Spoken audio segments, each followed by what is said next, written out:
This is the first time in history that human beings do not have control over their own social networks. The source of the problem is that consumers are being used. The solution to the problem is to give digital consumers control over the data about themselves. Control over consumers' own data is important not only to protect against commercialization, but also to protect against surveillance, political persecution, and the restriction of civil rights. Many digital service providers have been surreptitiously collecting huge amounts of surveillance and data.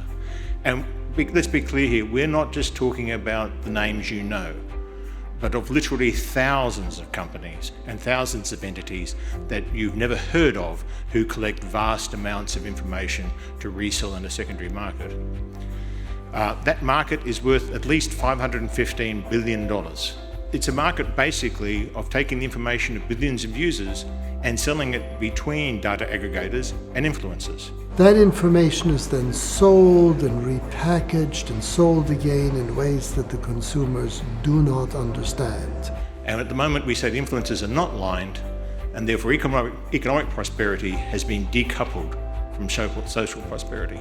And who's the we? It's a group of 70 or more international experts who over the last 2 years have been working very carefully to think through this problem, not just in terms of what a problem is, but what a solution is. And the people involved are not just researchers, they're business people, they're technical people, they're people with policy background. The way forward, we think, is to give users control of their data individually and collectively. And how would the new model work? Give citizens control over who has access to the personally identifiable data they create, and let them set the terms under which that information can be shared.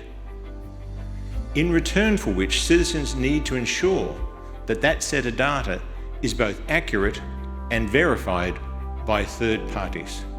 And this is an important issue, not just for consumers, it's an important issue for the businesses involved.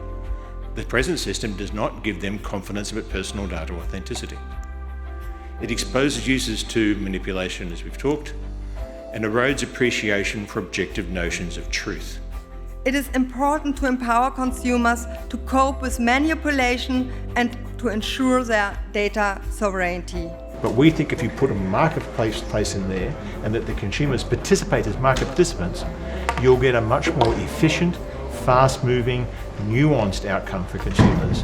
And governments won't be under the stress of constantly having to update consumer protection rules and privacy rules. We would have a new sense of freedom and a much better sense of social cohesion, and it would be no longer the post-truth world that we live in, but it would actually be grounded on coherent identities and facts.